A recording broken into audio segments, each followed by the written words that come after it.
pointless to resist my son. Driven deep to right field off the bat of Dominguez. There it goes! See ya! The Martian's done it again! Today is Friday, September 8th, and the Yankees were fighting off the raindrops to take on the Milwaukee Brewers. Luis Severino was on the mound, and Pete Simonetti joins me tonight to talk about the game. My recap, your reactions, coming up next. This is NYY Recaps. Welcome to Yankee Stadium. Just when they thought I was out, They pull me back, kid.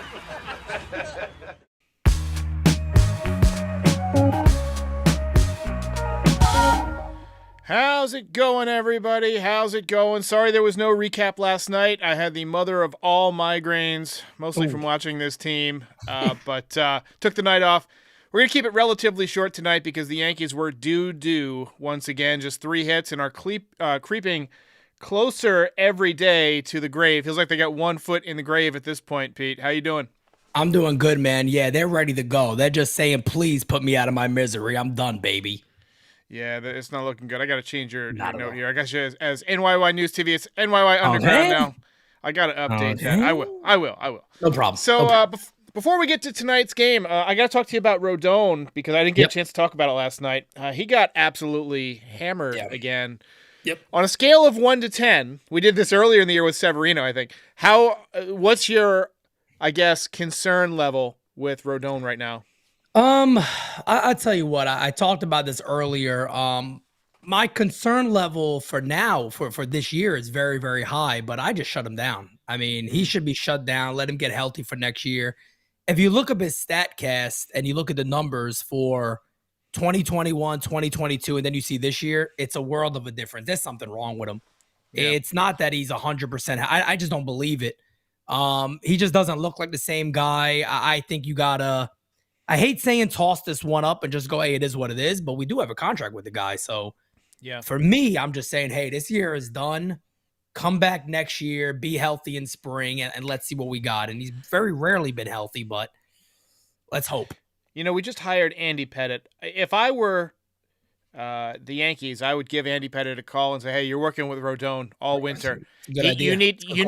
You need to teach him to be a crafty guy now because it's clear that whatever that back injury was, it's I guess affecting his metrics. You know, he's just not not at that next level. He's close, but close with his type of pitching, like where it's 2 pitches, just not enough. So, you know, he needs to learn to throw that backdoor curveball. Still throws 96, still has a strong arm. I think he's going to be he's going to be fine, but he's got to probably reinvent himself quicker than we thought. Yeah, definitely. I mean, and like I said, man, I actually like that call a lot by just saying, hey, Andy, that's your off-season thing, man. Get in his mind, start, talking to him, see what it is. And then in spring we start, or shit before that, start getting used to, like you said, maybe even developing a cutter or working on that changeup a little bit and kind of changing the eye level of the batter a bit because he does work up in the zone a lot on everything really. So definitely a good call on that one. I think it was Greg Maddux who said that, most of the time as a pitcher, you feel like crap. Like your body hurts. It's just about learning how to pitch through it. And he's a guy who was injured a lot earlier in his career. He came back and had a couple of healthy seasons and he got used to pitching healthy. Well, now he's got to learn how to pitch, at less than 100%. And I hope he will. I do want to say though, I like the mustache anyway. So at least that's, he's got that going for him. At least we got that. We got a good mustache out of him. I still think as part of this whole culture change and youth, whatever, we should consider revamping the beard rule or, making it, you can have a nice, neat beard like the one you got, like the one I got. Yours a little more trim than mine. But look, man, people with beards are just people without beards with beards. You know what I mean? Yeah, no, true. 100%. Yeah, I know. Okay. It's too late for the words. All right. All right. So let's talk about tonight's game. Luis Severino may have thrown his last pitch as a Yankee. Looked great in the first. Best I've seen him in a while in the first inning. Trouble in the second, but pitched out of it. Slider was good. Fastball was 99. Gave up a 2-run home run in the fourth, and then left the game with some kind of abdominal discomfort. They're calling it a side injury. He had that oblique injury earlier this year. It's probably something like that, abdominal or oblique tear. Or it was cramping, but he left. He's definitely hurting significantly when he walked off the mound. What do you think? Have we seen the last of Sevy as a Yankee? Yeah, once it happened, I said that. I'm like, yeah, I think unfortunately that could be the way that he's gonna go, and he could be done with that. I think it's either an oblique thing or like an abdomen thing. Like maybe he just pulled something, but immediately upon the pitch, he just like, you could tell there was something there that definitely happened. And it's a shitty way for Sevy to go out, but it seems very, very possible that, this is the last time we could be seeing him. I know we talked about this a lot. I don't know. I don't know how the Yankees could even consider bringing him back. I mean, if it's a 1-year high incentive deal, maybe, as long as he's on the mound, maybe. But me personally, I think it's time you move on. I agree with you. So we got to talk about the Martian real quick. Oh, yeah. It is high. It is far. It is gone. El Marciano. He's my favorite Martian. We went a little overboard on this one. Welcome to Earth. So, Jason, another close encounter of the fourth kind. He's unbelievable. Sound of the bat making contact when he really connects is downright erotic to me. Yeah. I mean, it is a nice sound off that bat. 4 home runs this week, youngest player since 1901 to homer at least 4 times in his first 7 games. He also walked and stole a base, showed off a great arm in the outfield. You see that throw he made to the cutoff man? Yep. Takes good angles, I think. Look, a lot of things to like about Jason. What do you think of him so far, and what do you notice? I love it, man. I've been saying this about him every day now since he's been up and has performed so well. I keep telling everybody, take away the numbers, forget the numbers, look at the approach. I mean, this kid is literally coming up and everything is smiles. It's like, yeah, I'm just playing in the bigger ballpark. Who cares? I mean, you can really just, there is no like, oh my God, hey, I'm a Yankee Stadium. Wow, this is unbelievable. He's like, yeah, I'm at another ballpark and I'm really good and I'm going to play baseball every day. Like, his at-bats are phenomenal. His eye is phenomenal. His pitch recognition is phenomenal. Yeah. Those are the things right now that I'm saying, because guys are every now and then they're going to go in a slump and, there'll be concerns from people. But I keep saying it, man, forget what he's done so far. Just look at the quality of the at-bat.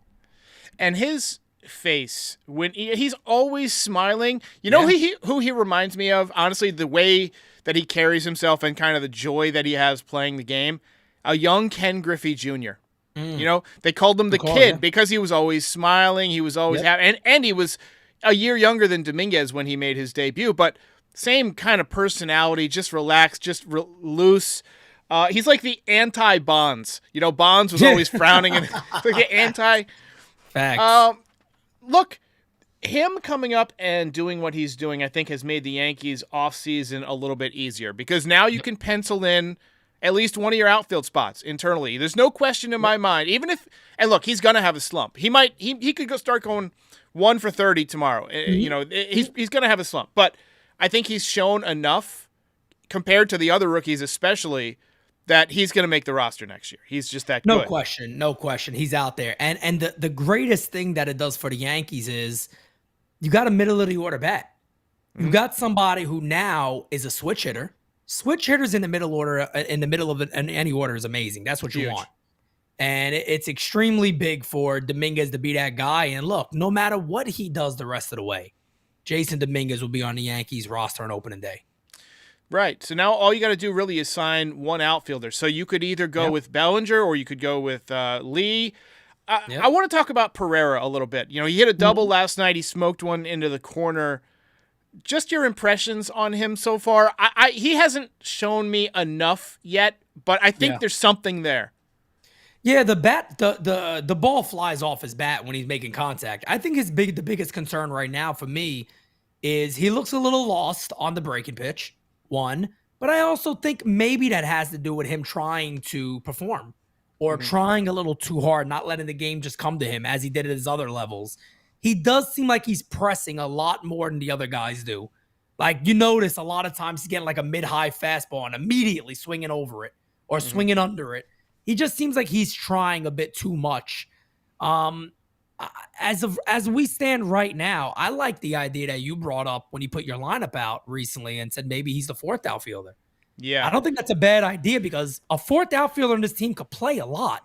Yeah. And you can give him that chance. And he's got the speed to play all three positions. No doubt. No doubt about it. And I like his athleticism. I like that he's 20. He's going to be 23 next year. Yeah. As a fourth outfielder, given that, Stanton's going to be gone for 2 months every year. You know that. Judge probably going to be an IL trip per year at least for most of his career. I mean, we're not hammering on the guy. It's just a fact. It's a fact of life. Big guys that get hurt, whatever.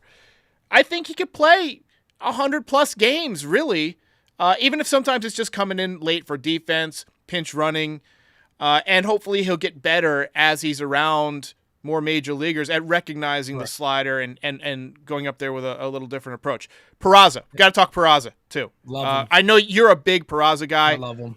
When he first came up and was doing that toe tap thing, and I didn't realize it until you pointed it out, he was not hitting the ball hard. Over the last 2 weeks, he's hitting the ball hard. He hit another double tonight, one of the Yankees' 3 hits. At that point, he was 9 for 20. He's had a couple of 3-hit games.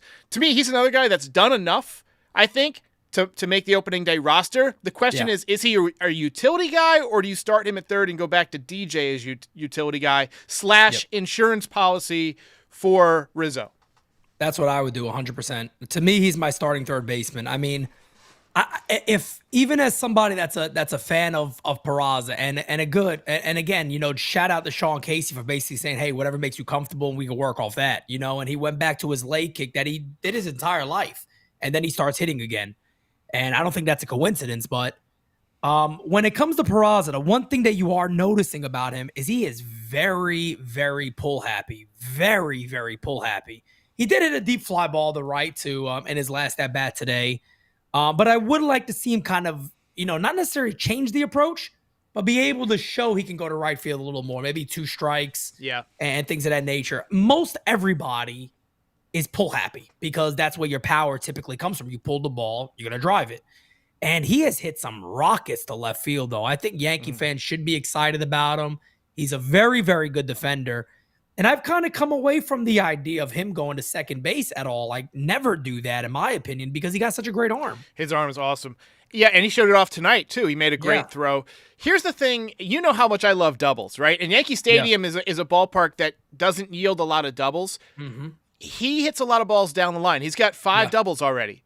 Yep. And that's something that I think could be valuable just in itself. I don't think he's going to be a 300 hitter. I just don't. Yeah. I think he's going to be a 260 hitter and I think he's going to put up more power as he learns to hit home runs. I think he'll be a 25 home run guy in the major leagues. He was doing it in the minor leagues. Once those pitchers start to get to the major leagues in a couple of years, he'll by then have adjusted and he'll start taking advantage of them. But I think he's a 25 home run guy. And right now, DJ, even though he had this great second half, I still think that you got to be careful how much you play him because he's got a breakdown. No doubt. That got to be, DJ's role. I don't want to give him a position and just say, hey, you're the starter. He needs to be in that role that he originally came here for. The idea of him being that utility guy that could play third, second, first base. It's perfect. It's a perfect position for DJ LeMahieu to play. And not many teams have a guy like a LeMahieu that you can say come off the bench and, rest and play. And he could easily put up a 270, 260 plus average every year for the Yankees for the next couple of years, I believe. He's durable. Yeah. All right. So we're going to talk about Volpe and then we're going to wrap it up a little early. But first I've got to talk about the sponsor for tonight's episode, Game Time, fastest growing ticket app in the world. Download the Game Time app to your phone or other smart device, or visit gametime.co to get your last-minute tickets to all your favorite types of events, baseball, other sports, concerts, theater, comedy, you name it.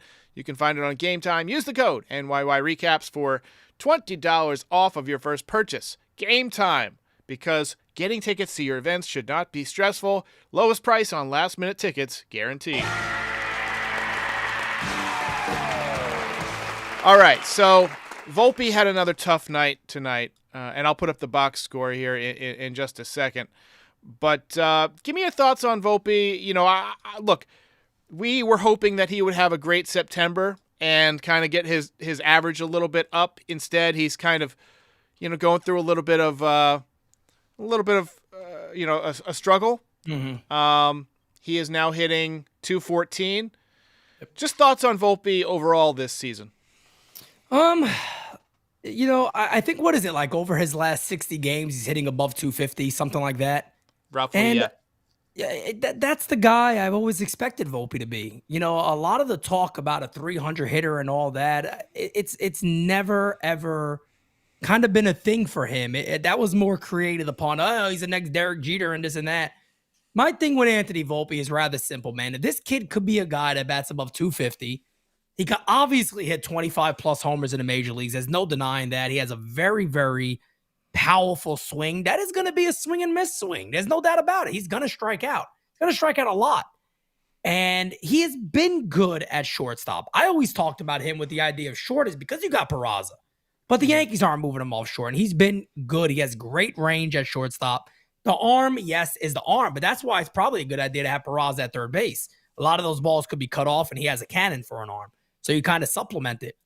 But I'm okay with Volpe, man. I think he's going to have a much better year next year when he gets to learn these pitchers a little more at this league. Mm-hmm. And again, if he can continue just to be a 250 guy, 265, 25-plus homers, 30, 40 stolen bags, I mean, that's a hell of a shortstop. Who can play the position, which is really important. Exactly. So, that's right. Yeah, I'll sign up for it. I think Dominguez might be a 300 hitter. What do you think about that? I think he just seems so damn complete, man. He is just so overall complete of a hitter that, there's no question about it, man. When I was talking to Dane and Carlos, I asked them, I was like, do you guys see in his rookie year that he could be a 30-30 guy? And Dane was like, yeah, easy. No doubt about it. Carlos was like, I don't want to jump there, but I could see it, definitely. As long as he's healthy, I could see it. I don't know if he's going to get 30 home runs this September, but maybe 27, 28. I mean, he's on pace. How many games have got left? He's on pace for one a day at least. So let's do the math. Let's do this math. So there's 21 games left. He's played 7 games. He's got 4 home runs. 4. So if he maintains this, so 4 times 3 is 12. He could. That would be 6 bombs. Can you imagine that shit? Can you imagine he has 16 bombs at the end of the year? That would be stupid. I would spend the entire winter orgasming. I would just not stop. I mean, 16 bombs. But the good thing is, too, the funny thing about it is, next year he's still a rookie. Yeah. He's already the front runner for rookie of the year. I don't give a shit what anybody says. He's right now, front runner for MVP, baby. Yeah. He's gonna be. He's a beast. He's going to learn how to pitch this offseason and go after Ohtani, Yes. Ladies and gentlemen, Mr. Pete Simonetti. All right, we're going to wrap it up. Another tough night for the Yankees. You can catch me on Pete's channel Sunday nights, Designated Spitters, and then I think there's a couple of tickets left for your event on September 23rd, right? Yeah, man, we got I'm trying to add some more. Right now, there's 6 left. We're trying to add 10 more, but I can't guarantee that until Monday. So, yeah, definitely go out there and get your ticket. So, cool. I will be there. Frankie Baseball will be there. My brother will be there. My buddy Justin will be there. My nephew will be there. Be a ton of fun. All right, guys. We'll see you next time. Peace. Ball game over.